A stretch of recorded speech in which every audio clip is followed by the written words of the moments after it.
Hey guys, this is Alex and welcome to episode 23 of the Trademate Sports Podcast. We are without my normal co-host today, Marius, so I'm joined by Mark O'Hare all the way from London from We Love Betting. Mark, how are you going, mate?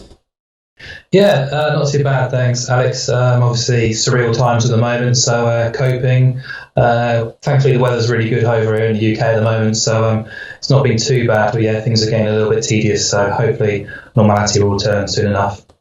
Yeah, mate. It's a tough time, but we've got to adapt and get through these tough times, I guess. But mate, do you want to tell us or tell the listeners exactly what you do?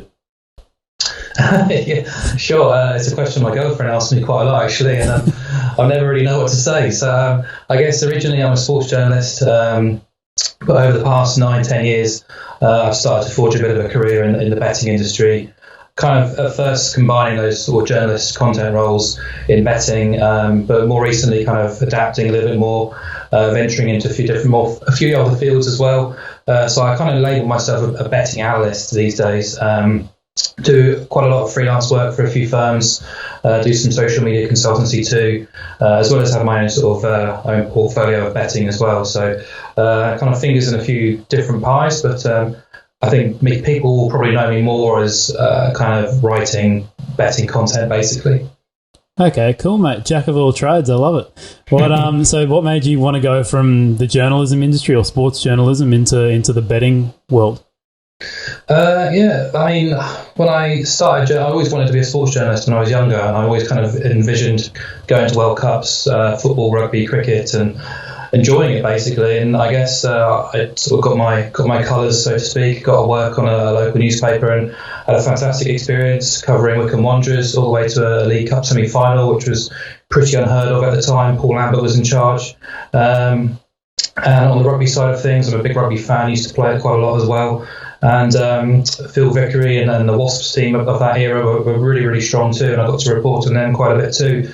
But I guess the longer I was involved in it, the more I kind of grew out a love of it. Unsociable hours, the pay is horrendous. And yeah, it's quite an unforgiving industry, really. So it was kind of by chance I really got a role in the betting industry. And, you know, my first foot in the door really was content-based. And so it's kind of grown from there, really. It was by chance, but I've always been interested in betting. Was always betting anyhow. But yeah, it wasn't something I went sort of looking for. I kind of landed into it, kind of fortunately.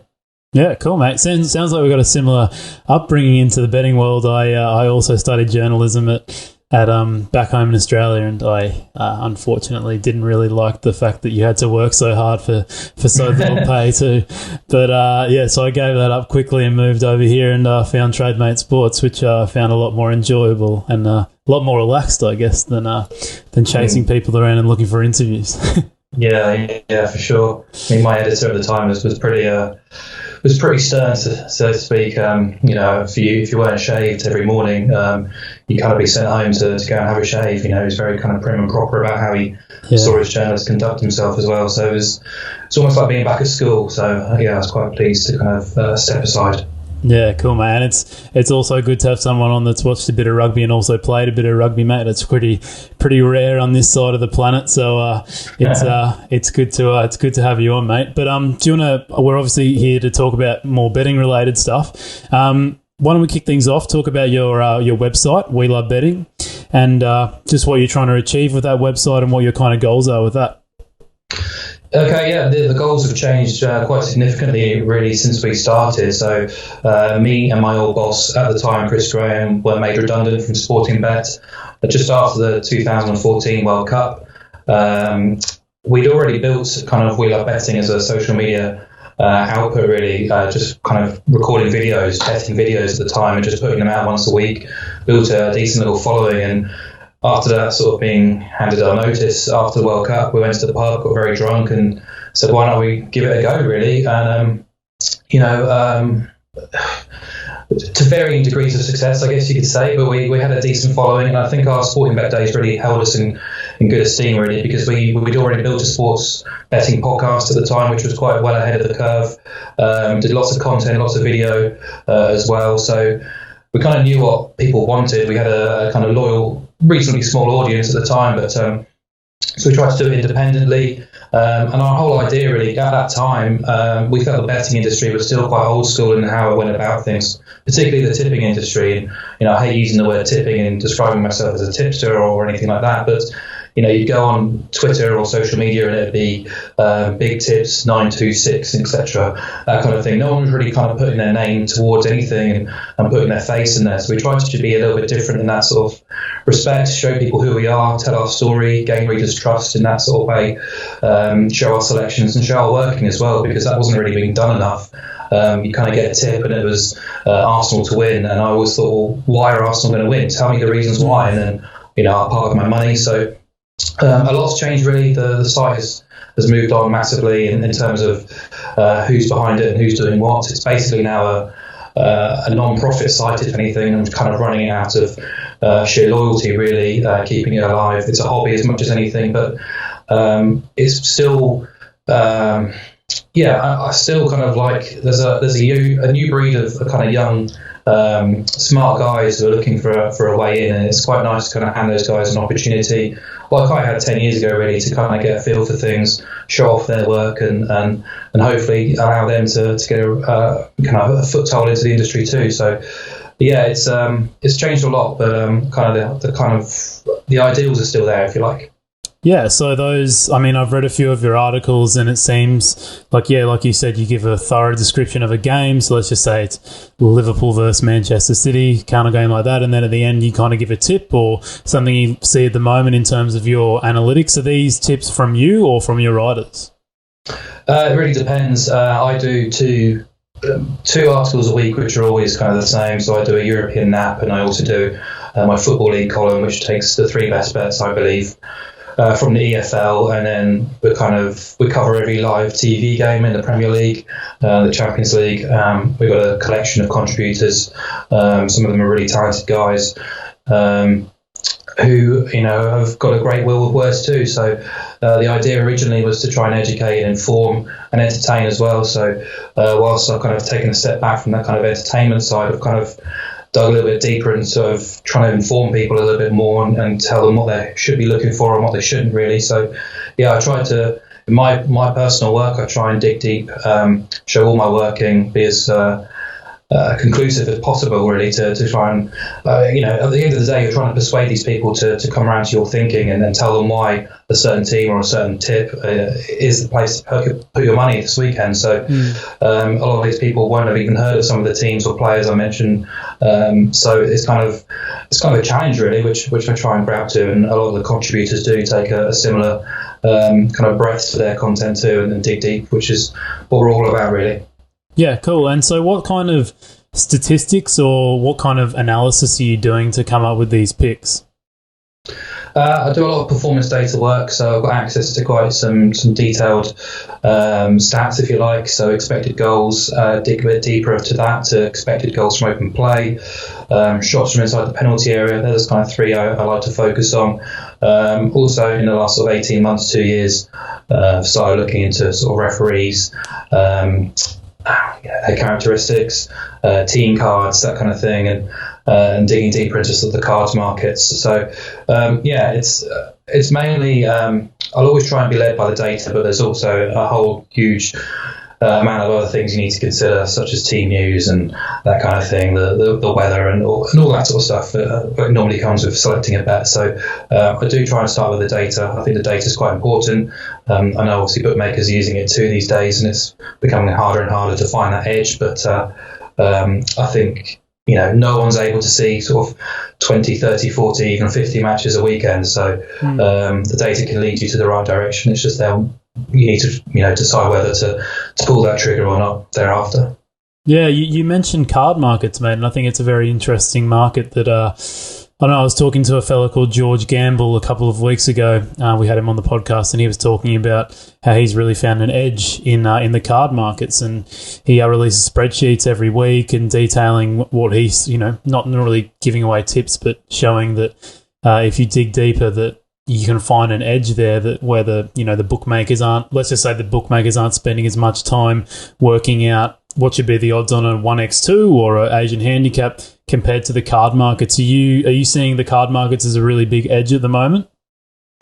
Yeah. I mean, it's getting tougher and tougher week by week because I think they're becoming more wise and more people are kind of unearthing the cards market themselves. And I think the beauty of the cards market is you don't need any kind of massive scientific model to kind of put together a sort of brown price, if you like, to what the bet should be.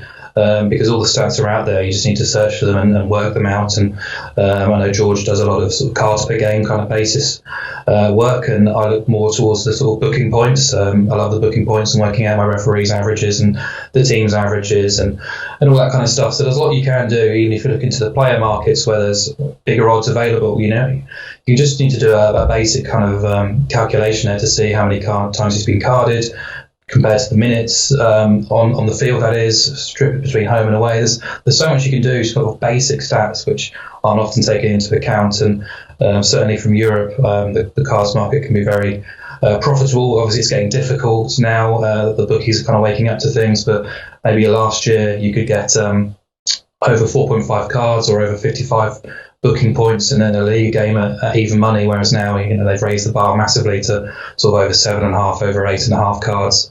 But again, that opens opportunities to go against the line too, because everyone, whether it's goals or whatever else, people want to back overs. So it's just trying to be on the right side of things. Okay, cool, mate. And then, so getting to where you are now, you've obviously been betting for a number of years now. Can you kind of discuss not necessarily how you got started, but just those first few years of betting, and if there were what was like the first thing that came to you in terms of how to win, or like the biggest mistakes you see? So my brother's quite into racing and football too. My brother's 18 years older than I am, which is quite a difference. A lot of the things people would normally do with their dad, I did with my brother, really. So went home and away to QPR to support them. He's quite into his racing, so we'd spend sort of 20 minutes, 30 minutes in the bookies most weeks, either watching a race or him placing bets, and I kind of got gripped by the football coupons rather than the racing, and it went from there, and I quickly kind of learnt through his advice really that the coupons weren't really the best place to start, and I've always been kind of fascinated by stats and figures and numbers, despite not being fantastic mathematically myself. It's something that I've always been interested by, and whenever I'm placing a bet, I've always wanted to have, kind of goes back to the we love betting ideals of kind of evidence to back up. I've never been a kind of back anything off a hunch really. I need to be kind of backed up by solid evidence really. So I kind of learned quite a lot on the internet, read quite a lot of very informed pieces by some intelligent guys. Quickly realised that luck is enormous really in football. It's massive, and we talked about how luck evens itself out over a full season, and it doesn't. I was taught early on to kind of ignore the league table, ignore the match results on a Saturday, and look beyond that. And in sort of terms of, if you can read reports, check the highlights, because penalties, own goals, deflections, injuries, referee decisions, all these kind of things can play a massive part.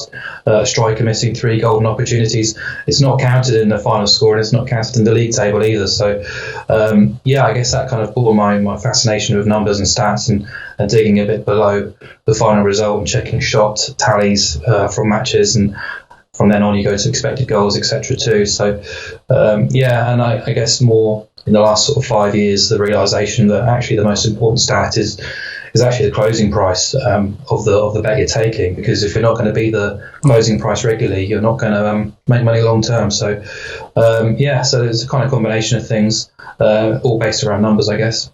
Yeah, is there a place you go to? I mean, we use the Pinnacle closing line as our place to see if we've got an edge or not. Do you use the Pinnacle closing line also? I do, yeah. So obviously, I'm sure you're well versed with Joseph Bookdahl. His website, Football Data, is fantastic. Yeah. In that sense, so I often, obviously that's part of my routine every week, is to download the spreadsheets and check the closing prices. Yeah, no, we had him on the podcast a couple of weeks ago, but unfortunately we had some recording issues, mate, and we couldn't get it out. If you do want to look at that interview, you can actually listen to read the written version of that interview, because but unfortunately, hopefully we can get him on the podcast again some other time. All right, so do you think that's like a common mistake, that people look at look at end football scoreline. So maybe I think a first one that comes to mind would be, and my co-host Marius reminds me about this all the time, is the Atletico Madrid and Liverpool game that just in the Champions League that just went by. He basically said to me, if you look at the stats and by anyone watching the game, that's probably the best Liverpool have played all season, but they lost. So is this kind of a situation you're seeing where people are looking at the result more than the actual, hard data behind it? Yeah, absolutely. And I think it's a real common mistake as well. Outcome bias, I think, is what people like to call it. And if you can go back to August when I think Spurs, I can't remember if it was at Spurs or if it was at Man City, but Spurs played Man City and they had 2 shots and scored twice. Every single model in the world predicted, I think they had less than 1% chance of winning that match based on the chances created, but all the headlines would have been about Spurs winning, and if you read the newspapers it's all positive about Spurs, whereas the reality was they were dreadful and Man City were fantastic. And I think that's what you need to kind of try and keep a cool head and take your own opinion and your own thought process, really. So, I think the easiest thing to do on a Saturday evening is check all the results in the UK and Scotland and go, wow, take, what am I trying to say? Basically take anything from those results as if they're fact, because you need to do a lot more than just take the result. There's so much that can happen in a football match, and I get it all the time, really. Football's not played on spreadsheets and all the usual stuff, and never I put anything out like that on social media. But I think the smart guys kind of know that the results and even league tables are the last thing really you should look towards before placing a bet. There's so much more to be taken into account. Yeah, good stuff, mate. All right, so you take all this analytical side of things and trying to find somewhere in the market where you think you could exploit in terms of a bet. How do you then, I assume you're looking for value and you want to, as you said before, you want to beat the closing line of Pinnacle. How do you go and try and find that, statistic that you like and then convert that over into the odds and what they're doing too? So I'm fortunate enough. A guy I used to work with at Sporting Bet who's been a great help from the trading side of things. I'm certainly not a trader and I could never claim to be an odds compiler either, but he's been hugely helpful, and we kind of got a mutual relationship really, where I share all the data and he kind of shares with me the outliers as well, and he's kind of given me a basic model to work around too, which I can work off myself too. So it's kind of a bit of I'll scratch his back if he can scratch mine as well. So it works really well. I get the data across to him pretty early doors, but I've already made kind of my own kind of impressions on the week ahead by sort of Monday or Tuesday, really, to look ahead to where the market is, where the sort of data that I have is looking and pointing towards. There's always a few outliers, and particularly in the Premier League or in matches, mismatches, really, sometimes you've got to kind of build the two together a little bit more. The model might be a bit too elaborate, really, in what their result is compared to what the odds are saying. So, I've got a bit of a checklist anyhow. So, the data is a nice starting point, but I'm not an idiot to know that the bookmakers are using the same kind of tools as well in terms of expected goals data too. So, there's a bit of a checklist really that I go through, which happens between Monday and sort of Friday, really, when I kind of iron out those selections as well. So, I guess on a Monday or Tuesday, you could have anything from 20 to 45 selections, really, from the UK and Europe, the main leagues that I like to focus on, and then it's just a case of digging deeper and ironing things out. And I think by sort of Thursday, I tend to place most of my bets on a Friday, but by Thursday I've got an idea of where the line is going and if it's going towards where I think it's going. So it's still a bit of a trial and error purpose. Obviously it's very difficult to beat the closing line and beat the bookies at any point, so it certainly helps to have someone from the other side to help me in that regard. Yeah, so does your model essentially spit out a price and then you go from there? Yeah, it's pretty simple like that. And then, as I say, the guy who's helping me as well will also kind of give his kind of projection on how much value there is in that price and where he sees the price going and what the true price should be. So, it's pretty basic in what it does, but I think it's a decent starting point at least. Yeah, no, it's very cool, mate. It sounds like you've got your own mini little syndicate there, little star lizard. Because it's very, very similar to what, the likes of Tony Bloom and Matthew Benham, these kind of guys are doing. So it's very cool, mate. You mentioned a little bit about the kind of leagues you like to bet on. Are you just focused on football? Yeah, predominantly it's football. I cover the Football League in depth. Just through my role as well, I have to cover the Premier League as well, but it's not too much trouble. I think most people can talk about the Premier League quite comfortably, really. I like to cover the 4 major leagues in Europe as well. And then beyond that, there's a few leagues which I kind of keep a close eye on. But apart from that, it's rugby as well. In Union, the European and the European stages and the international level, don't often bet club rugby union, but in rugby league, NRL and Super League as well when I can. But it's a time thing really, and football is it's all consuming. It's every day of the week. It's pretty much all day, every day. So I'd be lying if I said I was absolutely spot on the rugby these days, but certainly football for sure. Yeah, and is there a reason why you stick towards football and rugby as opposed to, let's just say, American football or basketball or something like that?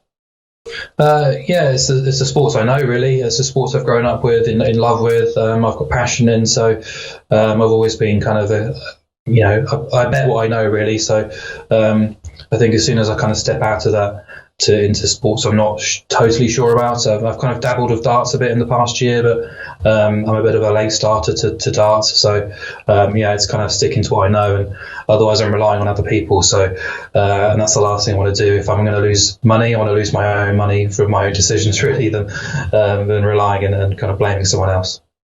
Yeah, fair enough, mate. And staking strategy, mate, there's a lot of debate out there whether you should be using a flat staking strategy or Kelly bet and what percentage you should be going with. What do you go with, mate? It varies really. It's more or less kind of in lines with, I guess, proportional staking. So it's a percentage of my bankroll based on a kind of points-based system. So depending on how much value I do see in that bet, I think it's probably fair to say, I probably should say as well, that I've kind of got 2 elements to my betting output, one of which is kind of my serious value selections, and the other side is just for entertainment purposes too, which quite often will get sneered at, but I think people sometimes forget that betting is entertainment. It's for fun as much as anything too. Very few people on this planet can make a strong living from betting, and I think it's going to get tougher as well as the years go on. So I don't think there's any harm in having a tenner on a first goal scorer or a player to be carded or a correct score or whatever. If you're just watching a Monday night match or a Friday night match and you want some interest in that game, and if they're two teams who you aren't really interested in, then I'm absolutely hold my hands up. I'm more than happy to put a tenner on something at a decent price there just to cheer on, really. So yeah, it kind of helps as well, I guess, in keeping your betting accounts alive as well, if you're backing these kind of poor margin bets too. But yeah, I do try and split them. But my serious value selections kind of come out of a different account. So yeah, it's a case of kind of I'm probably giving to horrendous advice here, but I always think that as long as betting's fun, you're doing the right thing. So there are kind of 2 elements to how I go about things. So you're a degenerate at heart, mate. Aren't we all? No, it's a hard thing for people to learn, isn't it? To find a difference between having a bit of fun and also having a strategy. And it's I struggle with it every weekend. It's like you see, I've even got a software to use, and I see where the value is and all this kind of stuff, and then I'll always every week 1 or 2 bets of my own thoughts. It's hard to come around to, I think. So mate, do you think you've been lucky at any point in your career, any of your betting career, any bets where you just look at now and go and think, geez, like, if I had my brain on now, there's no way that, I would have taken that bet? Yeah, great question. Absolutely, yes. There's no doubt about it. Where I can think of examples to that extent. I've already talked about luck being absolutely massive in football, and I think punters always focus on the chances that they've missed out or they've been unlucky. And I think that the reverse is almost always true. When you have had a winning bet, almost always a large degree of luck has has played a part in that too, because it's a low scoring sport. There's huge variables there, as we talked about earlier. But if I had to pick one, it's one of my more satisfying bets actually, because it was ridiculed before the competition. But I've written kind of the last three major tournaments in football. I've written kind of big preview magazines, sort of 120 pages long, team guides and kind of outright bets and top goal scorer selections, that sort of thing. And I put Portugal up to win Euro 2016. And yeah, I got quite a lot of heat for that selection before the tournament, and they finished third in their group. It was the first. Say again? Are you just a Cristiano Ronaldo lover? Not at all, far from it. Not one of those, hopefully, thanks. It was the first time the Euros had gone to a 2014 tournament, so a few third place teams qualified for the later stages, and Portugal were one of those. They completely crawled over the line, so I was very lucky to win, but also quite pleased to kind of quieten down the doubters who'd been ridiculing me for a while on social. Is future betting something you do quite often?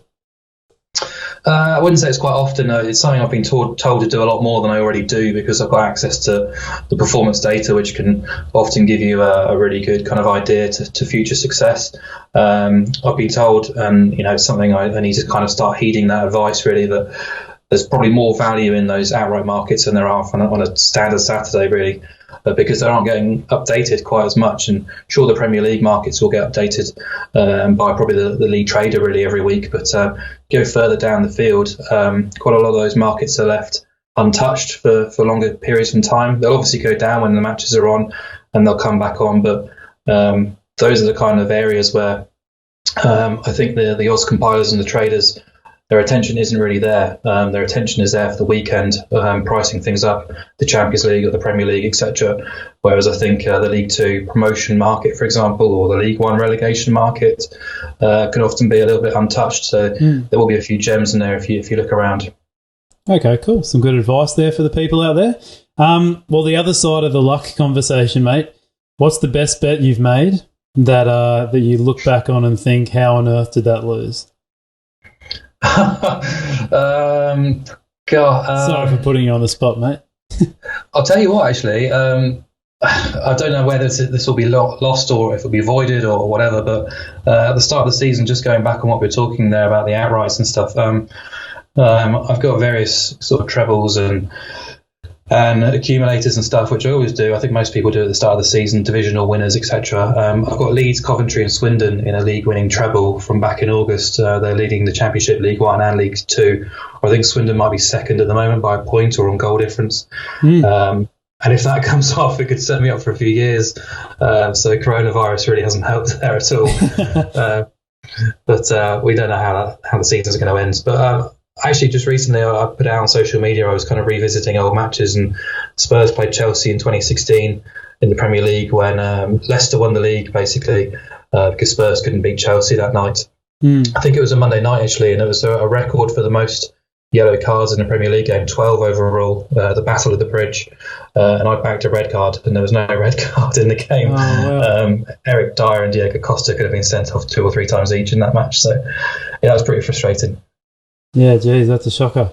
All right, most satisfying win, mate. We talked about this before the podcast. What have you got for us? Yeah, it would have been that Portugal one, but I've kind of already stolen the thunder, really, because I was quite lucky. But there's been a few. I went to Brazil 2-3 years ago on a holiday, which was paid for from winnings from betting, which if you've got the luxury to go take holidays to that extreme based on a winning bet, then you're always going to have winning and good stories to remember it by, and that's probably my favourite, really. I can't remember the actual specifics of it. It was again, it's probably going to sound like very degenerate of me, but it was a treble going across Europe on a couple of outsiders at the time, and in true winning style, I think the winner came in sort of the last 15 minutes as well. So when I got that money in my account, it was always my dream to go to Brazil and travel around South America, so I managed to do that based on that winning. So yeah, I was very thankful. Jeez, mate, must have been a big win. Yeah, it was decent. It was probably my biggest win ever. So I don't actually get too many sort of those kind of jackpot wins because I don't often place those kind of bets. But yeah, that's why I'm kind of holding out for the football to resume and hopefully the league to finish, so I can get this treble up. Hopefully, but we'll see. Yeah, I didn't realise Leeds were. I thought Leeds were still in second, but they must have overtaken West Brom at some point. To be honest, it's been so long now. I've not looked at the league tables for a while, but they were definitely on the comeback there. They are the best team in the Championship, so they should hopefully win it. Yeah, well, we'll see. It'll be interesting to see what bookmakers choose to do if it does get. It depends. I mean, obviously, depends on what the league result is. So, I mean, it'd be interesting to see if they decided to void the season, whether they'd void all the bets, or even if they decided to settle everything as it is now, whether they would settle the bets also. It'd be. You would think they should just go with whatever the league does, but yeah, should be interesting, mate. All right, let's go on to some more like betting advice kind of stuff. What's kind of the best advice you could give to a beginner bettor out there? I guess to try and understand odds and the true meaning of value. I think value is the most overused word in betting. I'm not sure most people who use it even know what it means, and that's not being harsh. It's just I see it used so often on social media in the wrong way. Try and get to grips with the numbers, probabilities. There's quite a few really helpful resources online that will give you a decent grounding in that kind of thing. And it goes back to what we said very kind of near the start there about how almost the odds are the most important stat out there.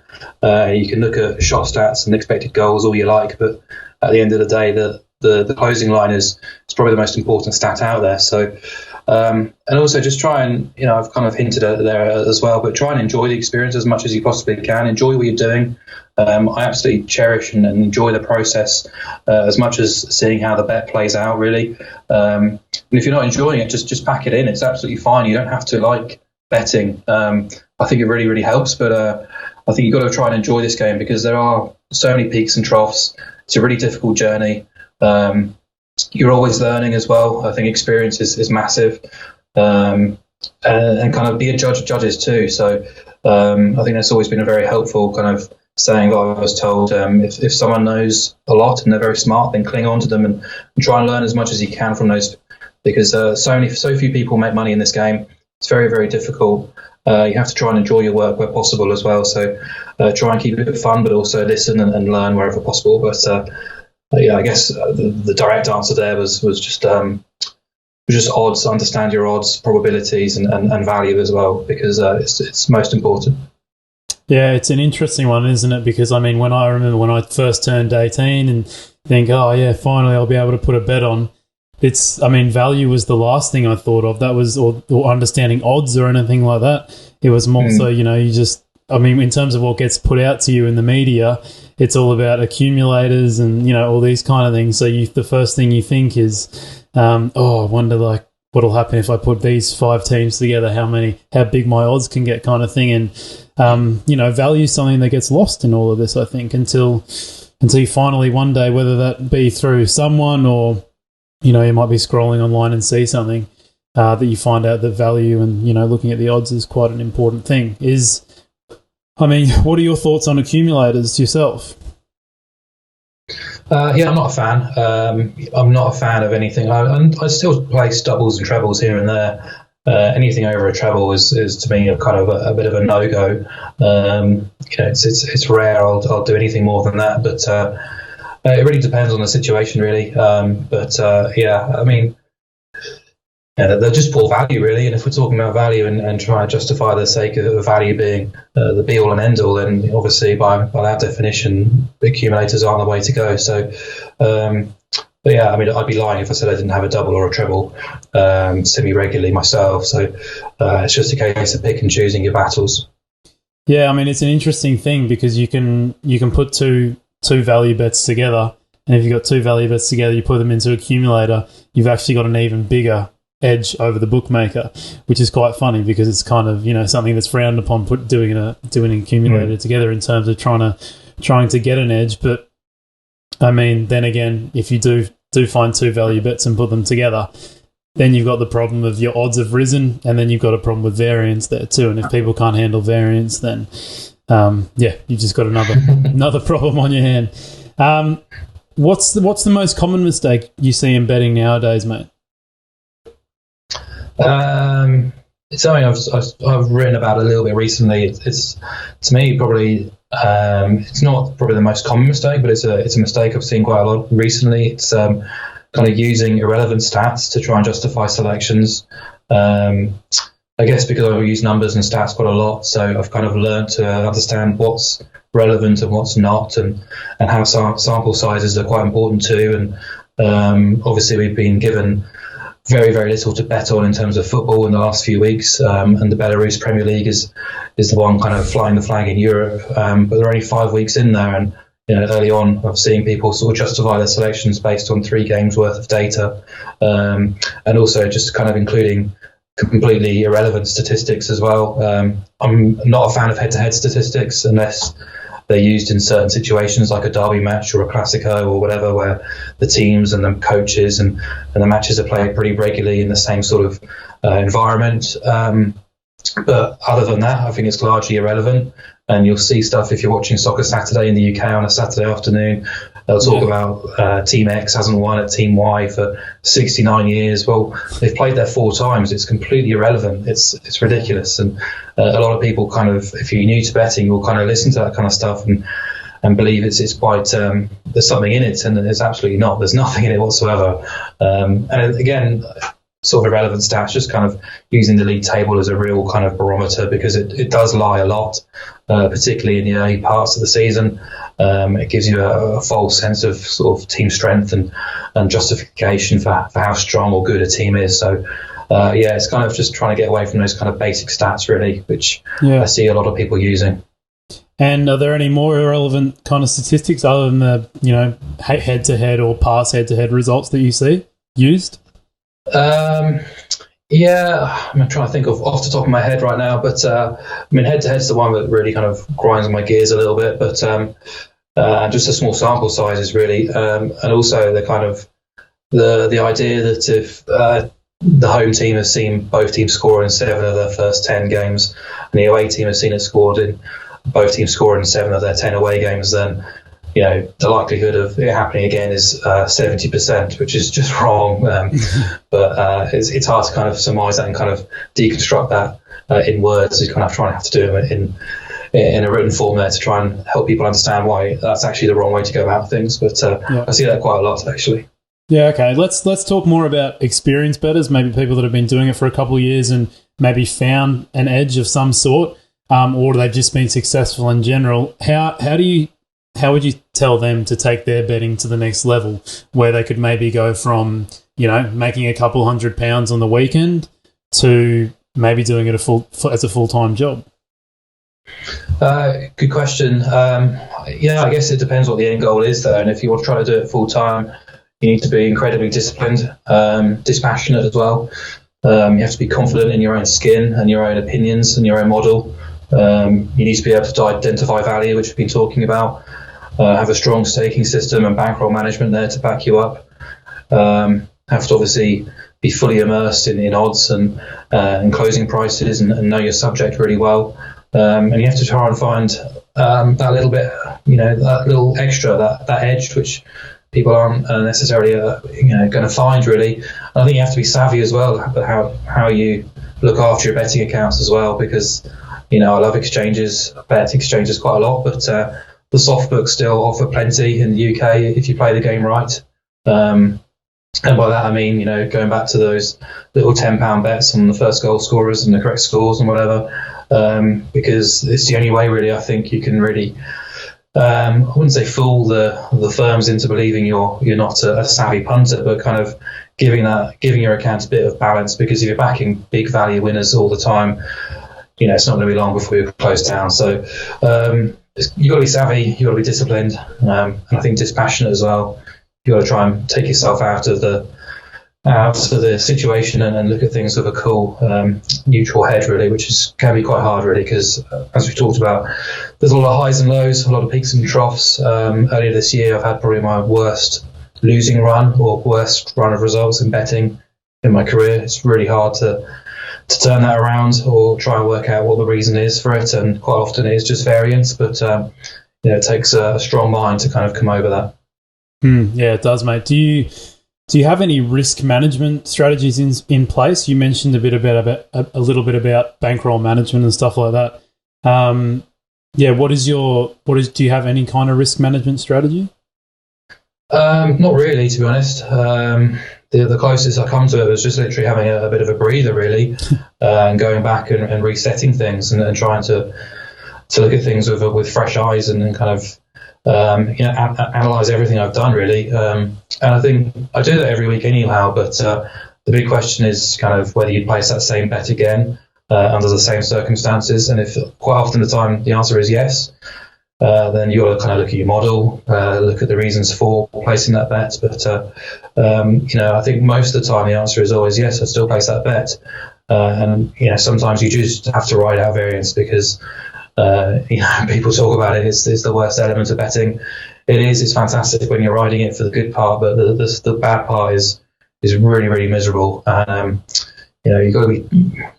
I wouldn't say you've got to be ready for it because some people are lucky enough to kind of spread the troughs out a little bit longer, really. But mine was pretty vicious, and I don't have anything in particular for it. Just basically speaking to people in the industry who I value, who I trust, and they kind of it's all part of experience, really. And I guess I'm still quite young and green in that sort of sense, so.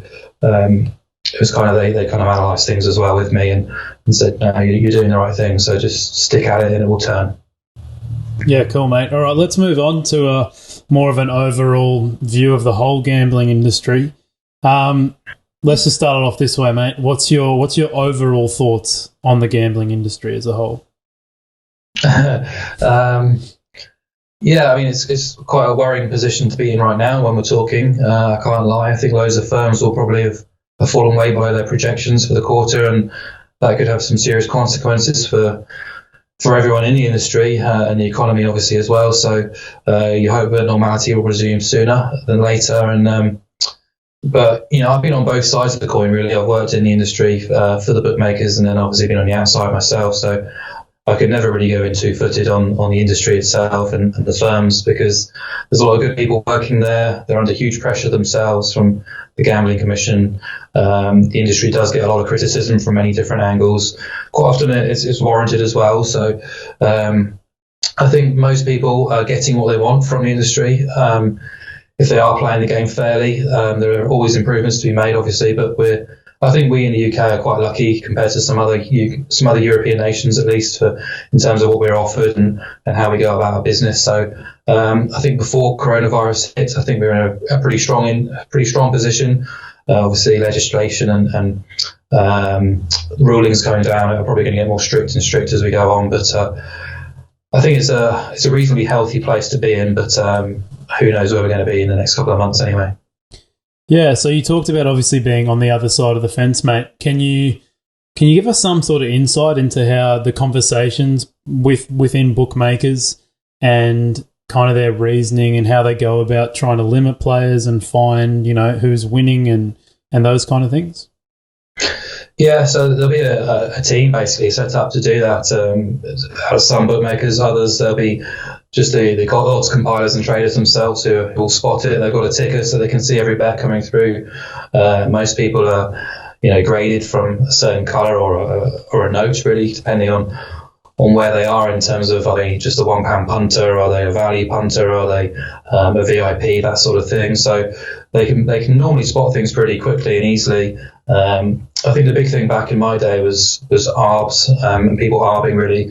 The traders hated it, so if ever they spotted anything that looked resembling that, then they'd step in straight away and try and factor that account. And obviously that's something that creates quite a bit of a controversy, and I can understand why, because sometimes these guys are doing it for, not actually getting involved in arbing itself at all, and they've been unfairly kind of brandished by that. And I guess that's the thing, really. You need to try and find a fair balance between things. I mean, I appreciate firms don't want consistent winners and value winners beating the line all the time. I appreciate that because, at the end of the day, they're a shop and they don't want to give away free money all the time. And if you've got a shop, you can ban whoever you want coming into that shop. It's your business, but there has to be a bit of a balance between the two schools of thought and approach, because there are times when you see people getting banned and their accounts closed or their accounts factored, and it's really uncalled for. Them. They're moving far too quick in that sort of sense. It's quite an unfair battle at times. You can back hundreds and hundreds of really bad value losers and back a couple of high value winners, and you're restricted. It's not fair. So there has to be some sort of balance there. But I've seen it kind of on the edge of things. I've obviously not been there, done it myself, but you hear stories, and then sometimes you can just be unlucky, and it could be a trader's bad day and they're not in a good mood. So I see a couple of bets coming in which they don't like, and they'll just factor you straight away. It can be as simple as that sometimes. Yeah, no, I told a story a couple of months ago about how I just signed up with Unibet, and I bet with them for one day and on a Saturday, and I made approximately $50, a massive $50, and then I woke up the next morning and they were already limiting my stakes. So I was like, wow. It's just crazy. I mean, I understand maybe if I made thousands or whatever, but I made a massive $50, and I wasn't arbing or anything like that. Just simple value bets. So, yeah, it is crazy how quickly people can get their accounts limited. Do you as an insider, as someone that's worked on the other side of the fence, do you have any tips for people on how they can stay under the radar, I guess? Yeah, I mean, I've tried to kind of give a couple of ideas earlier, but so what I do, and I kind of go back to being using betting as much to make money and have a career out of it, but also for a bit of fun and pleasure and entertainment and enjoyment. And if you can, obviously afford to place those bets and place a kind of a low margin high margin bet here and there, accumulators or anything really which is considered poor value bets, then obviously they're going to go. Should be on your side really, and I do try and keep normally on a Monday or a Friday where my personal bets are pretty low, pretty slim compared to say a Tuesday, Wednesday or a Saturday and Sunday. I will try and have if I'm watching a game, at least have a bet on anything, which is quite a kind of anything from around 5-1 upwards really, because they're the ones that kind of go onto the radar. And if people do come to analyse your account, if you are placing some of these kind of big odds bets, then they will kind of, it should hopefully benefit you in the longer term. But in terms of having an exact science for it, I'm not sure. I have been told that kind of placing those sort of selections will help. But as I say, sometimes you can just be unlucky, like it sounds you were as well, where someone might be in a bad mood that time and just not having any of that. So, and what about accumulators too? Because I mean, like I mentioned before, you could, if you were trying to throw them off, you could possibly get a bunch of value bets together and, increase the chances of you winning and take away their margin, I guess. But then obviously the variance plays into that too. Would that be something else you could recommend too, putting on an accumulator's worth of value bets? Absolutely, yeah, for sure, yeah. Definitely, so they should really throw the scent off. Definitely, if any sort of accumulator is kind of always kind of sneered out from the industry, so it should stand you in good stead. All right, there we go. I've got to do more of that myself. So, mate, is there, if you just had to say one thing that you'd love to see the change in the gambling industry, could you give me one of those? Yeah, I mean, it's something that's kind of been borne out recently, in the last couple of years, really, in the UK, which is requester bets and bet builders, that kind of thing, which I think back in my sporting bet days, we talked about this as a potential way to go down and try and increase our kind of market share and interest from the kind of casual punters, really, because people do love accumulators, and if you can kind of request a bet or bet builders, those kind of things, not for the savvy punters, I should say, for the Joe Blogs in the streets, they're the kind of the bets that those guys like to place. And the technology wasn't good enough back then, but in the last couple of years they've come on pretty strong. Not all the firms have them or offer them at the moment. And quite often, if you can find a couple of value angles in a particular game, not even in sort of different matches, but let's say two or three different games, two or three different markets in the same game, it's a nice way to sort of tally up and increase the odds for sure. But that's kind of being done now quite well. But it would go back to probably the cards point of view. From a selfish point of view, it's an increasing market for sure, but it's still not enough firms offering them, and not enough breadth in the market either. So it will basically be just a straight over underline sometimes. Yeah. But I think the likes of Sky Bet365 on occasion, William Hill. There's a few who do it really well, but it's soon I kind of want a lot more firms to kind of wake up to the reality and start offering a few more cards markets too, because they're really good fun. They do offer a kind of different approach really for punters when you're backing football, because I know you can obviously win or lose by a late goal or something, but rarely do you get kind of 2 or 3 goals in like a 5-minute spell after the 90th minute. The cards markets are always alive, and it's always quite fun. If you get the right referee in charge, the bet is never really lost until the final whistle. Yeah, great point, mate. Yeah, it'd be awesome if they could expand those card markets a bit more, because, there are some bookmakers that don't really offer it. So, yeah, it'd be good to see. Is there anything that you see changing in the betting world in the next few years, or any possibilities to open up more edges for sports bettors? I'm not sure. I think the betting world's going to be a lot harder for punters to get on in the coming years. Obviously, we've seen the recent ruling to ban credit cards. I think advertising and everything that goes around, the money that bookmakers put back into the sport, football, for example, we're seeing more and more legislation coming against the industry. So how that affects things, I'm not sure, but I can't imagine it's going to be for the good. I think in the UK now they're trying to ban, or they have already banned, adverts after a certain time, or before a certain time, before the watershed, particularly before kickoff and at half time now. I think that kind of stuff is just going to get more and more as the Commission kind of tries to clean up the gambling industry's apparent acts, which I think is probably a little bit harsh when you consider all the good that the industry does do too. But there's quite a lot of sort of negative stereotypes surrounding the industry, so it might get harder going forward. I'm not sure how we'll see it change betting world, for example, but it's we could have had this conversation a couple of months ago, and it might have been very different. But I think with the way the world is right now, it's very difficult to kind of predict what's going to happen in the near future, at least. Yeah, it's a crazy time at the moment. No one knows what's going on tomorrow, let alone in a few years from now, mate. So yeah, exactly. So all right, we'll finish up there, mate. But I'd love to get an idea of how if you're doing any betting at the moment, and how you've kind of adapted to the COVID times, I guess. Yeah, so I've not placed a bet since the football's been locked down, just through my own personal preference. It's quite people sometimes don't believe me when I say, but it can be quite frantic and frenetic throughout the season, because there's very rarely any gaps or very opportunities to rest. And I was quite looking forward to the March international break to get just a week's holiday really, because the Christmas period is so mad really. There's football going on all the time, and it's it can leave you really sort of feeling lethargic and tired. So the first 2 weeks I kind of decided just to have a complete break from everything.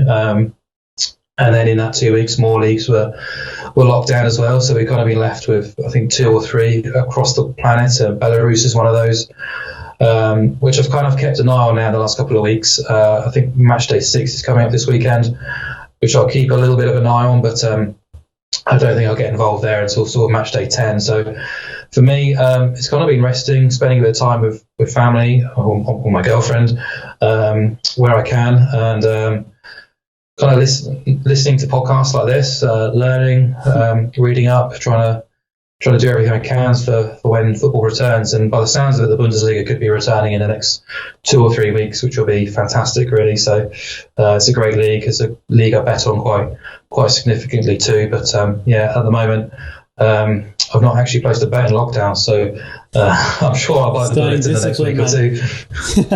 I think I went about a week, mate, and then I was like, I got to hop back on Trademate Sports and try to find some more value. But and then we also just added esports too, so that's been quite interesting to bet on. It's just funny that you can bet on people that are playing video games, and I know I'm a bit behind the times here, but it's been going on for a while. But it is kind of a funny concept. Yeah, I remember back in the Sporting Bet days, we do a monthly presentation, and one of the slides was about the most the events taking in the most money, and also the sports taking in the most money. And esports was always in the top 10, and that was 6, 7, 8 years ago now. So I'm sure those figures have increased significantly since, especially during lockdown as well.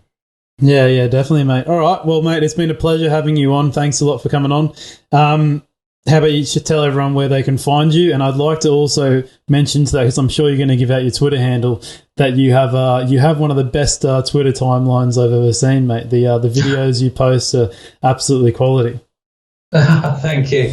Yeah, I was wondering what to do with my social account during the lockdown, so I thought I'd just kind of unearth some silly videos, some funny videos, some good videos, and just see what happens, really. So it's kind of taken my mind off what we're doing. Spend far too long searching for some of those videos. Well, I've only been following your Twitter feed for the last couple of weeks, mate. So I'm this is my normal assumption of what you do every week. So keep it coming, mate. Okay. Yeah, I mean, apart from searching for videos at the moment, I tend to write for Betfair, do some video work for Betfair too, football podcasts and written content for Matchbook as well, freelance stuff for a few different firms, which I think is probably going to be on lockdown for a while now, as well as We Love Betting as well. So I'm not really sure what the future holds in that sort of sense in terms of what's coming up in the coming weeks, but that's where I normally send my work out. But if not, it's always normally promoted on my own Twitter feed too. So I'll try and keep the videos up when lockdown's over too. Yeah, I hope so, mate. They're good quality. But yeah, mate, once again, thanks for coming on, and thanks for everyone for listening. Make sure you subscribe to the podcast, wherever that be, Spotify, Apple, SoundCloud, wherever you listen to your podcast. And you can also follow us on Twitter at Trademate Sports. Subscribe to our YouTube channel. That'd be the first place I'd go to if I was you guys listening. It's lots of great videos coming out at the moment, so definitely head over there and subscribe, mate. Thanks again. Cheers, Alex. Thank you. All right, see you guys.